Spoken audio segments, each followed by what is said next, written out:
Hello, it's Philip Taylor speaking from Richmond Green Chambers in London. I'm recording this book review in the early autumn of 2017. We're just getting into the real heavy bit of Brexit at the moment, as far as Britain is concerned, with her withdrawal from the European Union. And we have this book, European Legal Methodology, which has come to us. It's been edited by Karl Riesenhuber. This is a very important book for a number of reasons. I'm going to explain a little bit about the book and how it's structured in a minute. INTERSENTIA have produced a lot of very useful work on Brexit, and obviously they are based mainly in Antwerp, and they have a base here in the United Kingdom in Cambridge. This book's come from the Fritz Thyssen Stiftung, and it's part of the Jus Communitatis, volume number 7. You see, there's the book there, and there's the actual reference to the volume number. It's a heavy book, it's a hardback, and there's the dust cover I've got there. You can see the actual side piece there. There is the book. I don't know if you can actually make out what is said, but I'm going to be referring to some of what is said there within the review itself. It's a heavy book. The dust cover, the spine itself, you can see from the size of it, it's a big book. The actual dust cover doesn't have much on it. In fact, there's nothing on the inside of either of the dust covers. They haven't used that really at all. All you've got is the little bit of the design work telling you which volume number it is there. But the total number of pages runs to about 750. Now, the actual book itself, you can see there's the index and how it's actually structured. Now, the index itself is not a big index at all, but the index is actually, the numbers in bold font refer to chapters, number in regular font to paragraphs. So it's actually not the easiest way to use the index. So in fact, what you've got there is the chapter number and then a paragraph number. So it's not page numbers. That's the easiest way of explaining it. Now, after that, you've obviously got the main work itself and the various countries that we're looking at. We go to the front of the book. Let me just show you the front page here.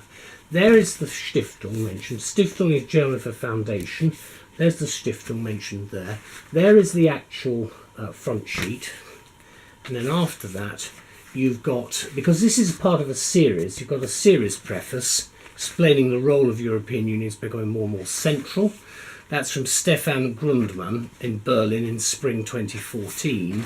Then after that, you've got Karl's preface, which is actually from February 2017. After that, you've got the contents section, and the contents section lists all the people who are basically contributors to this work, because there are a larger number of people involved.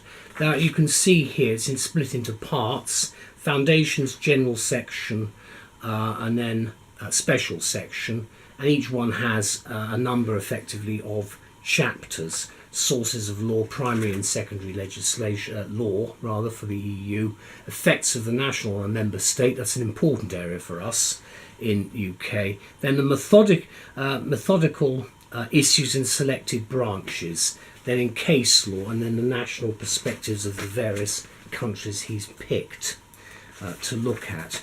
Then there's a useful list of abbreviations, which you can see there. It's a heavy book, this one. A lot of abbreviations as well, but it's always useful to have abbreviations because one forgets what they stand for. You can't expect it to remember everything, and I think it's very important, therefore, to have that list. Then there are the list of the authors. These are the people who contributed. I can't mention them all by name because there are a large number of them. You can see them there. Probably many of them will be known to you. They're very helpful. Then you get the structure. You get an opening. You see how it's structured. A little bit of an index for this is the introduction, and then there's a bibliography right at the front. There's a lot of footnoting. You can see that. Very much a trademark of INTERSENTIA. You can see how it runs through.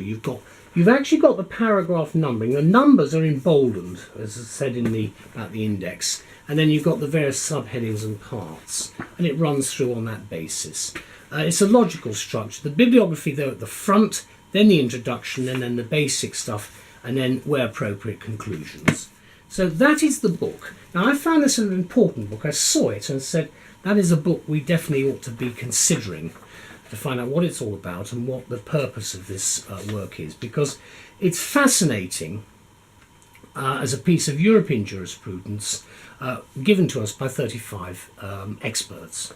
And I think it's at the right time. Now, what do we say? We say, well, 35 experts have come together under the general editorship of Karl Riesenhuber, to give us a modern commentary on legal methodology in Europe. We say just at the right time, in the heart of the Brexit negotiations, and I think that's an important point to make, because we don't know where we're going at the moment with these negotiations, but we do know a couple of things are emerging.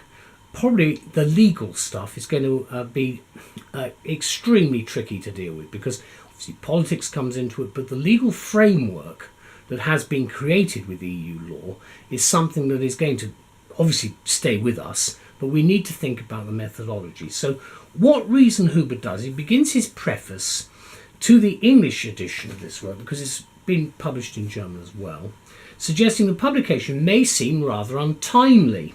Far from it, just in case any readers are in doubt, for exit from the EU will give the UK other methodological issues to consider. And of course that's a very important point that we have to bear in mind. The reason is that we're all in uncharted territory with Brexit, because the continuing dialogue on methodological issues throughout Europe can never really stop excuse me, just because some people want to leave the European Union.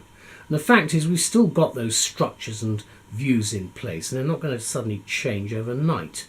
We agree with the editor that the beauty of this work from INTERSENTIA is that the thoughts and discussions on legal method remain accessible to all throughout Europe, with the original text being based on a German version which appeared in 2006. Obviously this has been updated.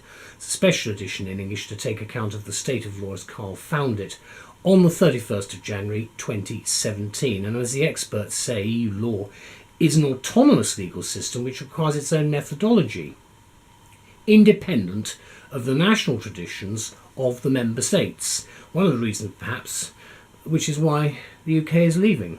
And I'm afraid that is a real problem which a lot of us were grappling with when we had the referendum here.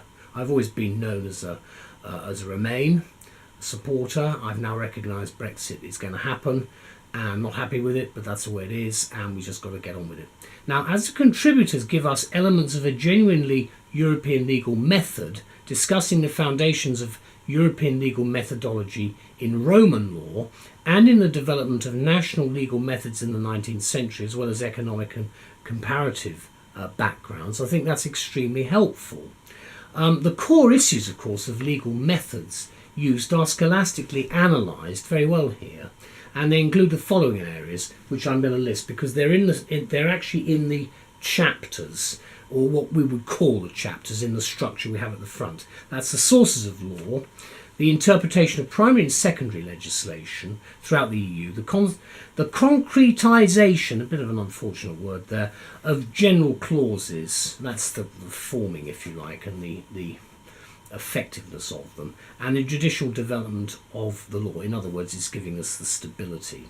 Now, in addition, the temporal effects of what Britain sees as controversial EU directives and the binding judgments of the Court of Justice of the European Union raise specific issues of EU law which have caused the Brexit schism. That hasn't been dealt with because the CJEU issues are still there. Now, the experts also devote their endeavours to the issues and problems arising from the creation of a multi-level legal system.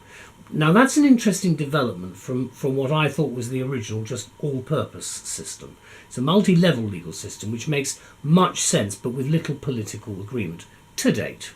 Now, beyond general aspects, directives have raised special questions which remain for all of us with these questions. What is their impact on the interpretation of national law? And what are the methodological consequences of transposition of directives beyond their original scope? That's what's called gold plating. And also to be welcomed are the inquiries conducted into the methodological issues in the following substantive law areas: contract, employment, company, capital market law, competition law, because they are already the bedrock of the multi-level legal system, as certainly as I think most of us see it, say within international trade in particular, because we've been trying to create what this sort of structure with much lack of enthusiasm in some quarters over the years. But I've certainly recognised, and I'm sure many colleagues have recognised it at the bar and elsewhere, that that was the way that we were going to be moving, and irrespective of the concepts of political union, which is, I suggest, a much more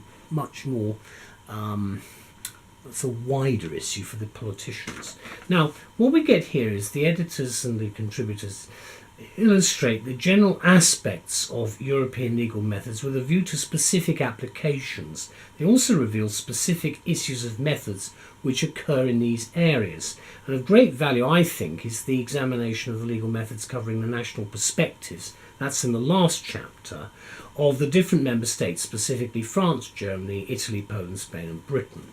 Now, the title identifies the national traditions of legal methods and the national preconceptions, and it illustrates the application of EU legal methods in different national contexts, which I'm grateful for, because I think that gives you a perspective.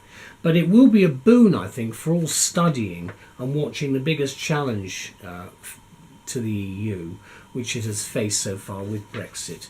Let me conclude. The book is part of the Just Communitatis series, volume 7, covering the following disciplines depending on what the learner, the student, is looking for, or the academic with research. That's European law, legal methodology, legal history and comparative law. Now, I'm aware that a lot of people have to do EU law now, and I think this book would be quite useful for undergraduates, depending on how much time you've got. But certainly I think it will give you a refreshing view on where we are, and I think Karl is to be congratulated. The date of publication in English, anyway, of this edition is 2017. Here's the book again. There's the front. It's a big, heavy book, this one. There we go. I've taken some of what's in here into the review so that you can just see what it actually is about. Opening it up in the middle. Gold plating. I mentioned gold plating. There it is. It's covered in the chapter written by Matthias Habersack and Christian Mayer. And that, I think, just gives you an idea. You can see the structure. You've got numbering, paragraph numbering, very limited, and you've got footnoting. Altogether, a very good book. Thank you very much to INTERSENTIA, to Tom Shears for sending it to me, and to all involved. A lot of people have been involved in this book. I think it's an important book. That's why it's in different languages, German and in English. I think it's an important book for the future as well. So thank you. Anyone doing jurisprudence and legal theory will, I think, be grateful to know of its existence. Thank you to all. Bye-bye.